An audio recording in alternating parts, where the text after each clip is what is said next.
All right, let's get that music over with. Oh man. All right, maybe it's time for me to get some new music. I don't know. Welcome back, folks. Today we're going to be talking about when can a lawyer help you if you have mental health issues and problems that you're dealing with at work. This could be we're going to look at a range of issues that come up when you are suffering mental health issues at work, the types of things your employers could be doing to you. When does it make sense to get a lawyer involved? Let's dive into it. It is a big topic. People contact us all the time wanting to know if a lawyer can do to help out in these situations.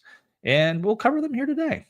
So, mental health, as you may know, is one of the most common reasons people need to go on long-term disability, take time away from work. It is the number one reason that this happens. It's also misunderstood and stigmatized, even though there is broader recognition in society and within, corporate advertising that they're mental health friendly. That doesn't always play out that way. And when you are the person with the mental health issues and experiencing that with the employer. So many employees are afraid to speak up, advocate for themselves. They often will have to reach out to lawyers to figure out, is there anything you can do to help me in this situation? So the key is knowing when can a lawyer realistically help you. And that's what we're going to talk about today. So here are some kind of situations where we often see mental health issues coming up at work. People who are dealing with long hours and burnout, harassment from coworkers or management, discrimination around a diagnosis or having to take a sick leave, denial of flexible hours or other accommodations needed for the disability, or sudden discipline or performance reviews tied to your mental health absences. So these kind of issues can quickly spiral into a legal matter, but not always. Sometimes they will create that. But let's talk about where lawyers can fit in. So if you are non-unionized, so we have to break this up between unionized workers and non-unionized workers. So let's start with the non-unionized workers. Non-unionized workers have a lot more flexibility to deal with outside lawyers. So if you have you're able to get your own lawyer if you're a non-unionized person. So employment lawyers can help if you're being discriminated against because of a mental health condition. If your employer is refusing to accommodate your medical condition, accommodations can be things like taking time off, modified duties, or remote work even sometimes. So if your employer is refusing any of these type of accommodations, then it might be a time to call a lawyer. If you're being pressured to resign or fired after disclosing a mental health condition, that is something that happens, and that's definitely you will want to consult a lawyer. If you've been put on a performance improvement plan, often called a PIP, that seems unfair. These PIPs are often weaponized as a way to create the conditions to fire people. So they're used in a bad faith manner. Not always, but they can often be done that way. If you feel like that's happening to you, then it's time to get in touch with a lawyer. And if you've been bullied or harassed at work and HR is not doing anything about it, then also that is a time to speak with a lawyer. So in all those types of cases, lawyers can help advise how to deal with the employer, can help you write formal letters, negotiate severance packages, etc. One restriction you have when you're a non-unionized worker and you're still employed is you can't hire a lawyer to write letters directly to your employer on your behalf. There is a kind of there's something in the employment law that prevents employees from having lawyers deal with their employer. Okay. So that is not something that can be done as long as you're employed, but lawyers, if you're still employed, lawyers can work behind the scenes advising you. You just have to take the actions yourself. When lawyers can get involved is when you're at the point that there is a termination of the employment relationship or things are really gone off the rails. Okay. So it is as a general rule, lawyers are not able to advocate on your behalf while you're still employed. So keep that in mind. Now, if you're in a unionized environment, it's important to know that you have your ability to work with a lawyer is very, very limited if you're in a unionized environment. So if you're in a unionized environment, your union has the exclusive right to bargain and negotiate with the employer and to represent you on all issues related to the employment, including mental health issues. Okay. So this means you cannot hire a private lawyer to file a grievance for you under the collective agreement. You can't go to arbitration or represent yourself have a lawyer represent you in arbitrations, these kinds of things. And a lawyer can't step into the accommodation process. So what a lawyer can do if you're in a unionized situation is they can advise you privately about your rights, even sometimes your rights against your own union, help you understand what to expect from your union. And in some cases, if the union completely refuses to act, you can get a lawyer to represent you. So if you're unionized, your first step is to talk to your union rather than a private lawyer. With that all being said, there are some situations where the union will consent. You have to have their consent for you to have an outside lawyer. I have been involved, and I'm actively involved in some of those cases right now, but it is rare that the unions will agree to that. And if you reach any type of settlement with the employer, then you must get union to sign off on that as well. So that can often present a challenge, okay? Because you have to have the union agree to the settlement. Sometimes the union won't want to agree to the settlement, and without their agreement, the settlement can't go forward. So just keep that in mind, that the union will have to sign off on anything that you do. Now, with human rights complaints, this is another area of where a lawyer can be helpful. If you're being discriminated against or not having a proper accommodations, then a human rights complaint is often the right way to go. If you're non-unionized, then an employment lawyer can help with that by filing the human rights complaint for you and representing you. If you're unionized, again, generally speaking, you have to go through the union to do the human rights complaint. Again, I have been involved in situations where the union has consented to me representing one of their members in a human rights complaint. So that can happen. But again, the union will have to sign off on any agreements that are reached. So some red flags you should be looking for when to speak with a lawyer.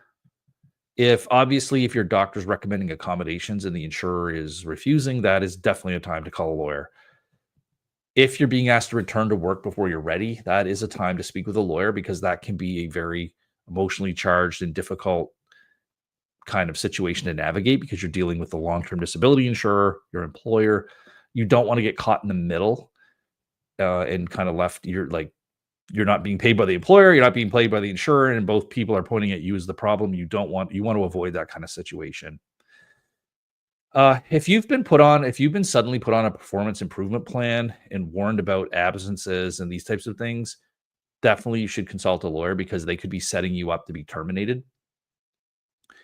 And if you're getting strange emails or meetings about your future at the company, then that also could be a red flag that maybe they're looking to get rid of you, maybe try to get you to resign or to find some grounds to fire you. If you've been on leave and told your position is no longer available, that is a reason maybe to consult a lawyer. It doesn't mean that you have been fired, but it can be a red flag if they say we're no longer holding your position.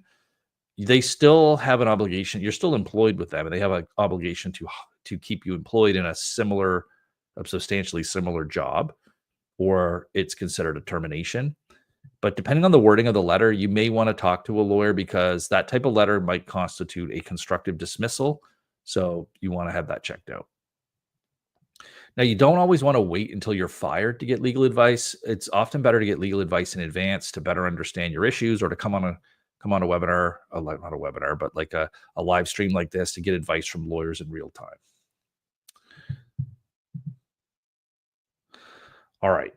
Let's see what else we have here. So to protect yourself, keep notes, keep copies of everything, doctor's notes, emails, HR responses, get things in writing. If someone says something to you verbally, confirm it back to them in a text or an email, just so that you always have a paper trail of everything. I can't stress how important that is. Otherwise, it's going to be a he said, she said situation, and you don't want to have to rely on that. I would discourage you from doing secret recordings, like recording.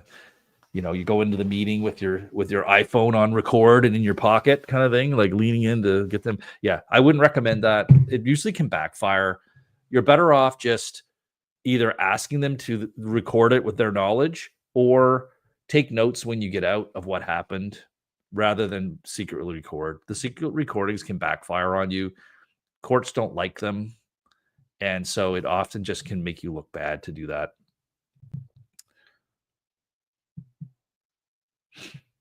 So just some final thoughts here. Yes, and lawyers can help if you're having mental health issues at work, but it will depend on whether you're unionized or not and what stage of the process you're at. Now, if you're non-unionized, you have the most options for having outside legal help. If you're unionized, then you just should go to your union, follow up with them. Understand that unions, they're not always on your side, because sometimes what's best for you is not best for the union and the employees as a whole. So the union's position and decisions will not always perfectly align with what you would be best for you personally. Just keep that in mind. Doesn't mean unions are wrong or anything, but unions are working from what's best for us as a group, not what's best for you as an individual. And so that is where there's often conflict between individuals and unions. And there's unfortunately not a lot you can do about that.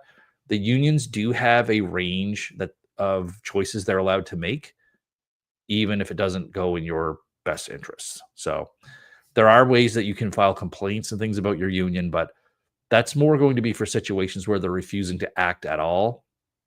That won't include situations where they have chosen not to act because they have decided it's not in the interest to go forward with it, right? So there's a gray area there, but it's difficult to it's difficult to it's difficult to force the union to do something they don't want to do.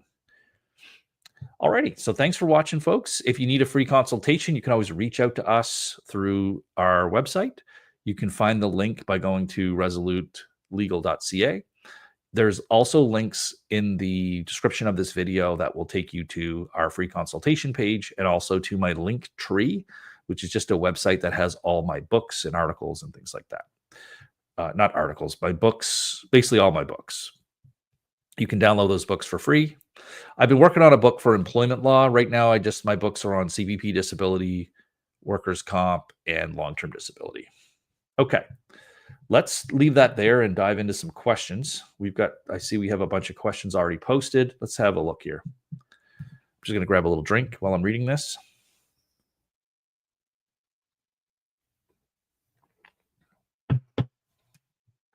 Okay. Question from my friend.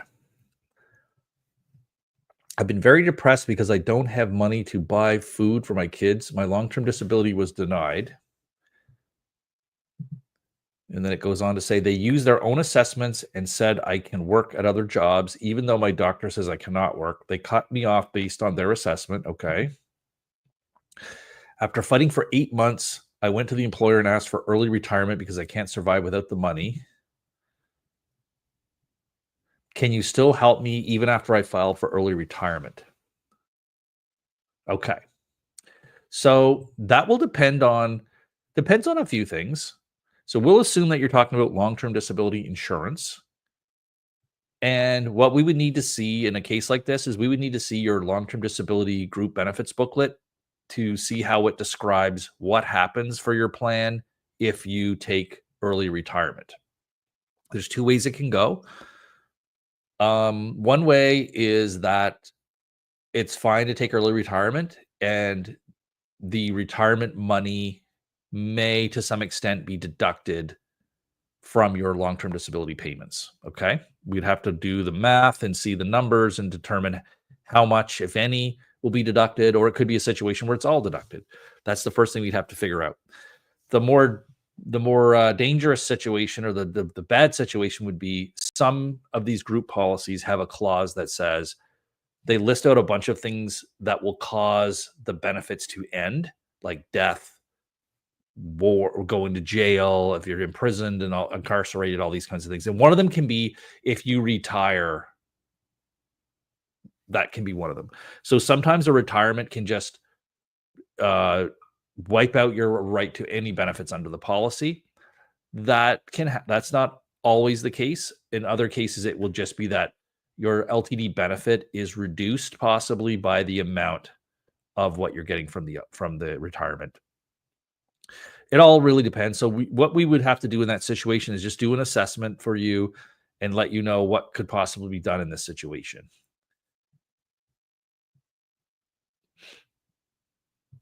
Okay, and there's another part to this that says, you said record. You said court doesn't like recordings, but how can you prove something? I've told them I'm recording, will not say nothing at all. Okay, yeah. So the concern is if you tell them you're going to record it, then they're going to change how they speak, which is absolutely true. But still, recordings are not the best way to do this. Just take notes of what was said in the meeting.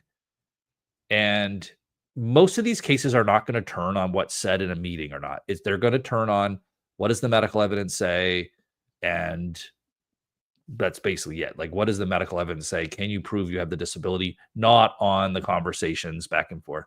So I would say that I really discourage people from doing secret recordings. They are not usually helpful, except in the rarest of cases. So I would really discourage doing the secret recordings. They kind of backfire most of the time.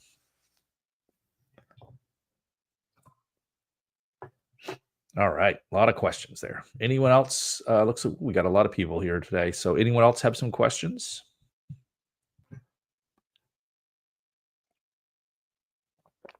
Let me just check my emails here, see if anyone's emailed questions in. I think there was someone that I had told them that I could answer their question on here. We had a caller. I don't have the form, but we had someone phone in who was concerned because it's somebody who was on long-term disability for an extended period of time, for like 5 or 10 years. And they watched one of my videos that talked about be careful about signing these broad-based authorization forms and privacy forms and all that kind of stuff.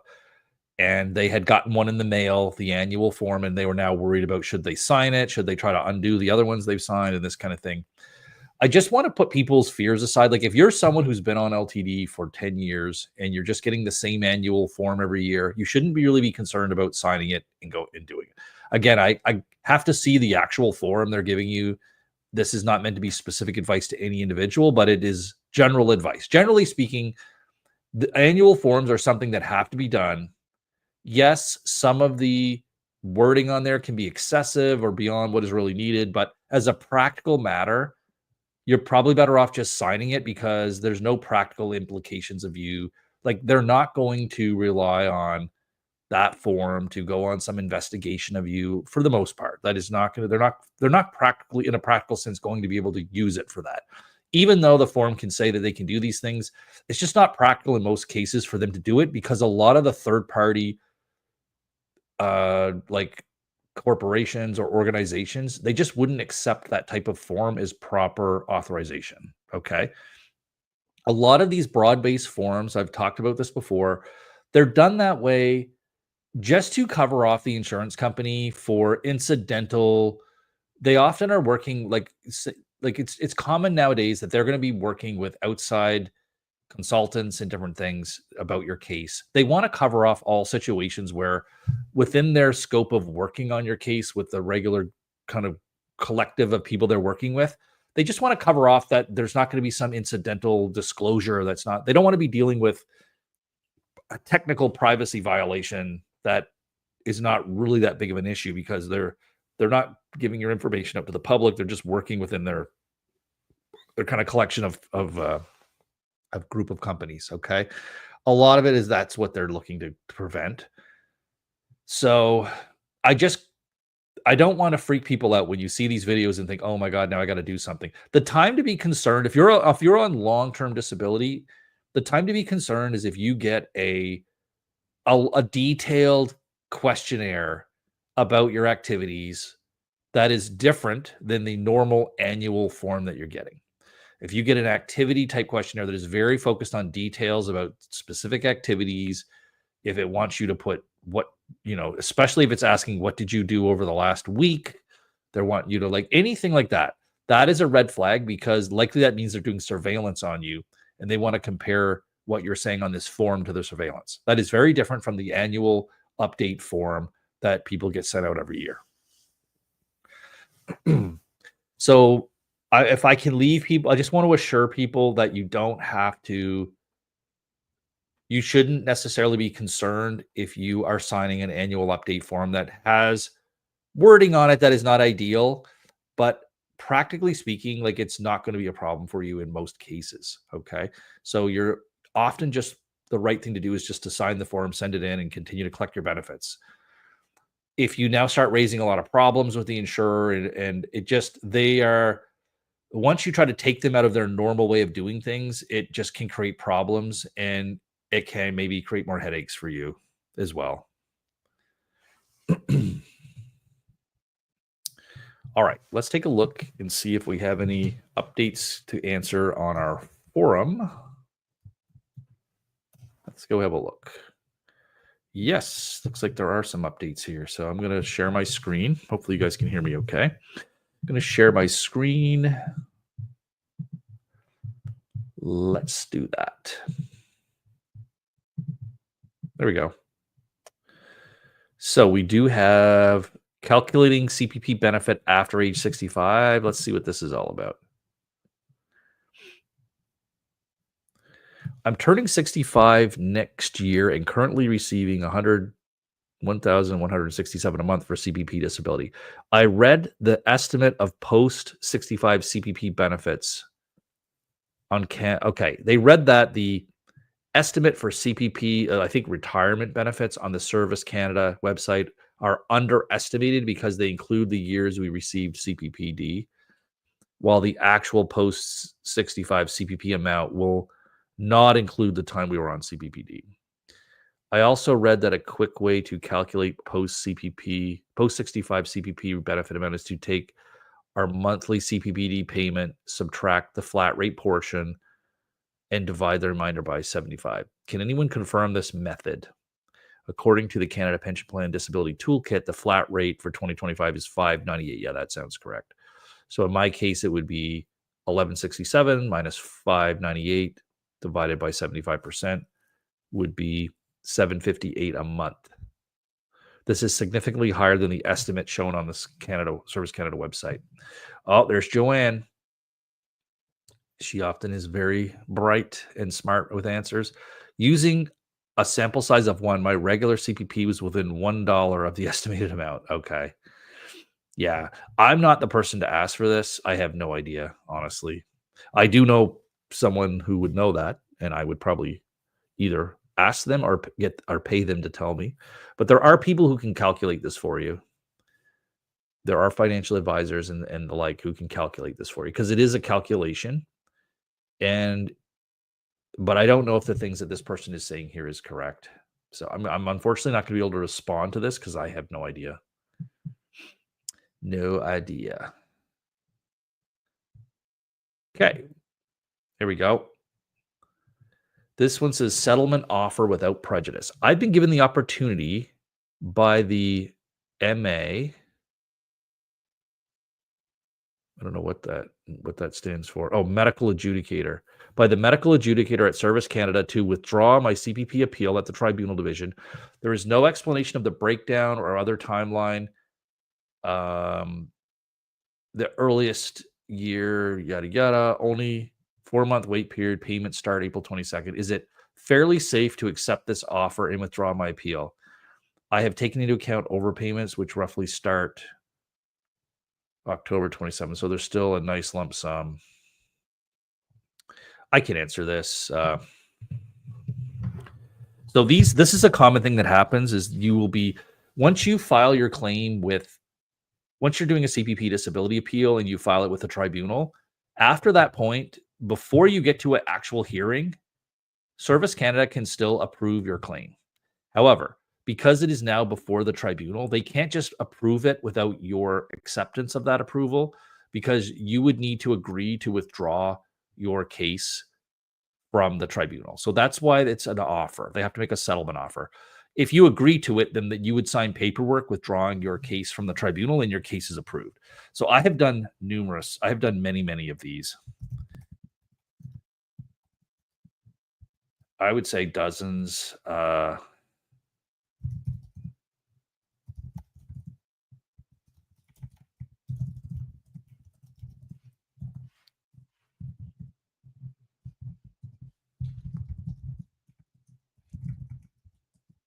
So 99.999% of the time, it is safe to accept the offer if the start date they are suggesting sounds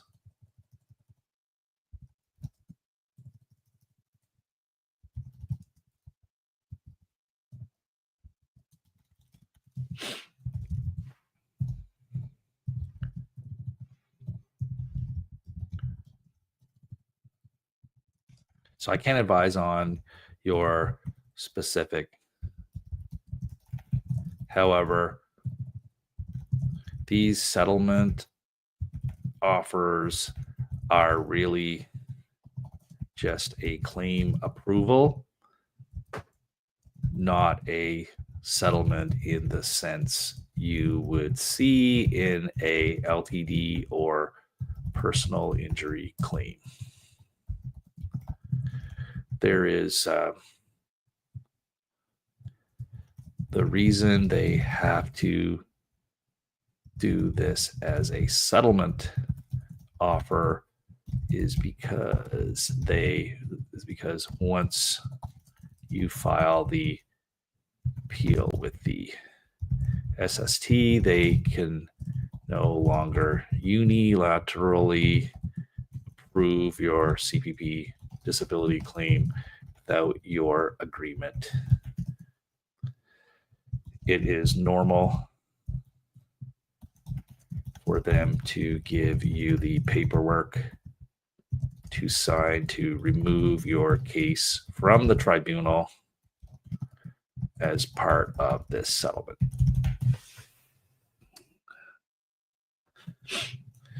If you have concerns, you could ask for a settlement conference with a tribunal judge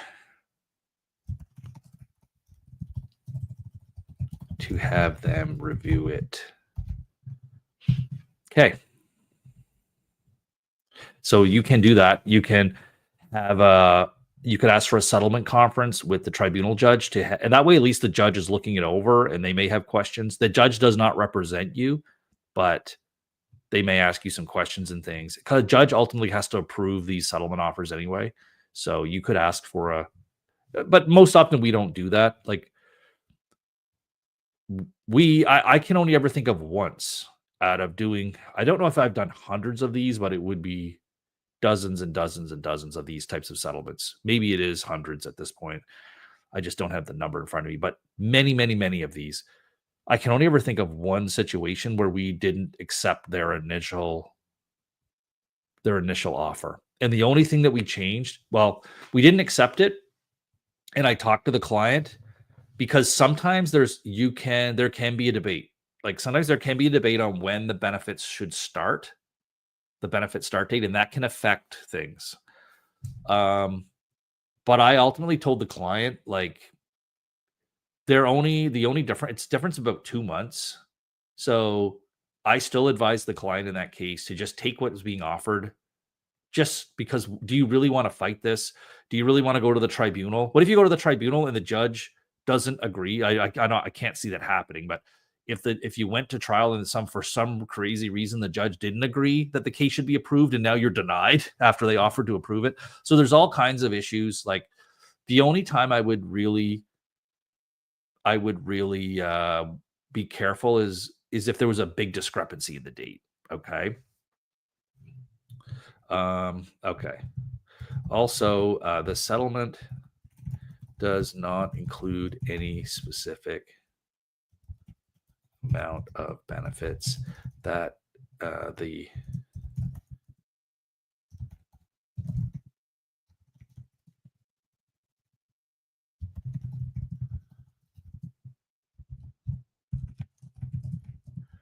so when it goes back to Service Canada,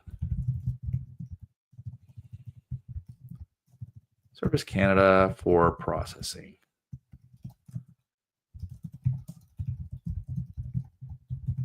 Is the disability, is the date of disability.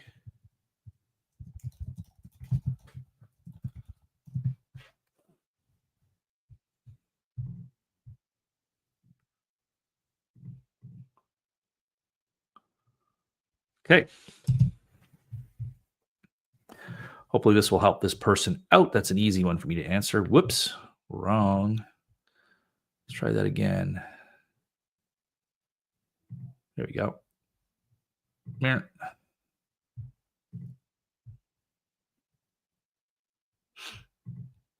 Okay, another question here.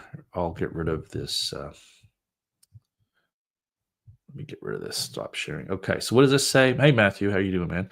With the CPP, if there were years that you could not work, say 10 years ago because of your illness, could you exclude those years retro because you made zero in those income during that time? The cap limit on that chat is a pain. Yeah, I agree.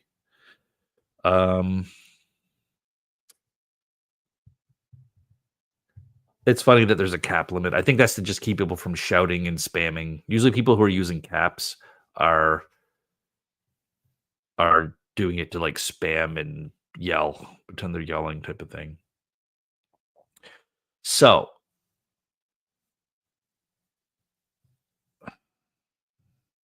I don't know, understand 100% the question, Matthew. So for CPP disability purposes, I don't know what you mean by exclude the years.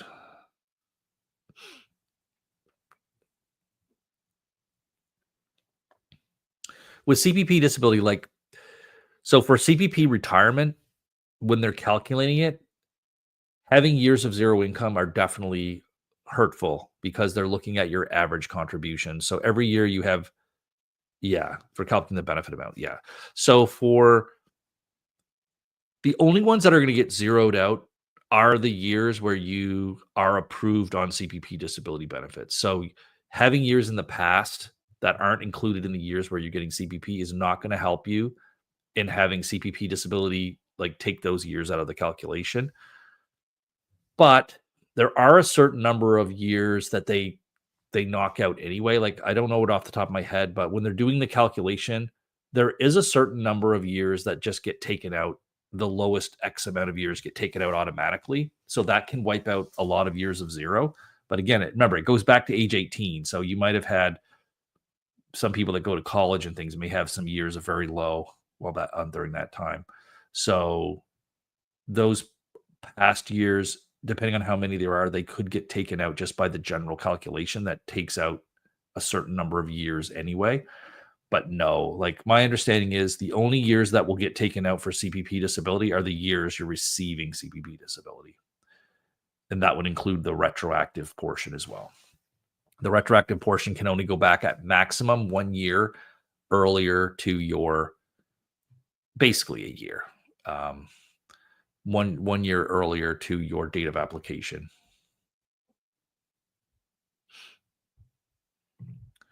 Says here, I still have pay stubs of paying CPP when I was 14. Do those count? Yeah, it does count. Yep. You just can't collect. You can't collect CPP until your CPP disability until you're 18. But yes, paying in at 14 does count. Absolutely. If you paid in enough. So it's not enough just to have paid CPP. You have to make a certain amount of payments within the year to have it be a qualifying payment. So it's possible you could have years where the CPP that you paid in was under the limit and it wouldn't count. It would be the same as if you had none in terms of calculating your years of contributions. So you can always look up the amount. Like I'll look it up right now. What is the minimum CPP contribution amount? It is $3,500. Yeah. So that's now. I don't know what it was when you were 14, depending on how old you are. But yeah, you would know, like you can tell, like Matthew, you could go to I know people are having problems with Service Canada online right now, but you go to My Service Canada, click on your contributions for CPP, and there will be little letters next to your years of contributions to say whether it was I think it's B. It has a B if there's some contributions, but they're below the minimum contribution amount to count. It will have a B, I think, for below. Those years typically would not count. So that's a way you can tell if you how many years you have of contributions.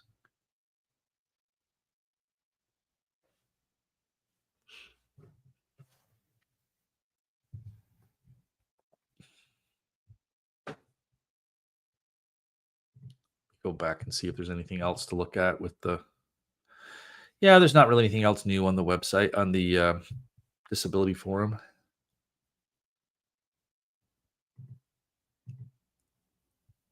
What's this say? On Service Canada website, it does not list my contribution below 18. I was working full time at age 16. Interesting.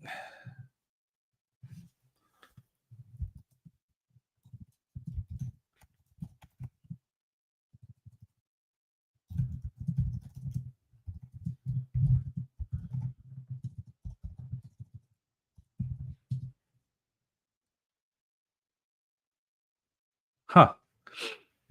It does appear, I'm just looking, Googling it here on this is on Canada, Service Canada's website. It says CPP contributions made before the age of 18 do not count towards your pensionable earnings or contributory period. Wow.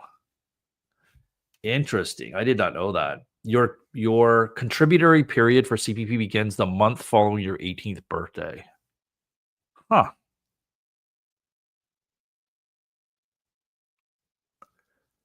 So I guess what this boils down to is CPP is based on providing retirement income made during a person's working life. And they define working life as starting 18 to 64. So that seems like a raw deal. So you paid CPP. So that seems like a really raw deal. Why would they force kids to pay it in then if you're not having any benefit from it?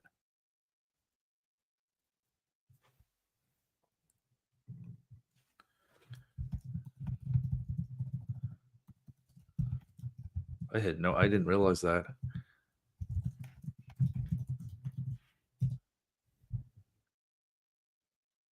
Oh. So I don't know if it's too late now to go back to your employer, but your employers do not have to deduct CPP for people under the age of 18. So in theory, you were not required to pay into CPP before you were. So you should have just been receiving that money. Your employer should not have been deducting it off. Now, some employers probably just don't know that or just too lazy to bother. So not sure if you can go back to your employer and say, oh, by the way, remember 30 years ago, you shouldn't have done that kind of thing. But yeah, that is, I doubt you have any recourse now for that, but they should not have been taking CPP off your paycheck for someone under 18. So if you got kids, keep an eye out for that. It seems to me to be something that Service Canada would know. If they see that you are making payments, they should know your age and things to be able to take that off. So seems a little bit suspect to me. All righty. I think I'm going to call it a day. Appreciate everyone showing up. I will be back next week, same time, same place, answering your questions. I look forward to seeing you folks all back. And I'll leave it there for now. Have a good week, guys. Take care.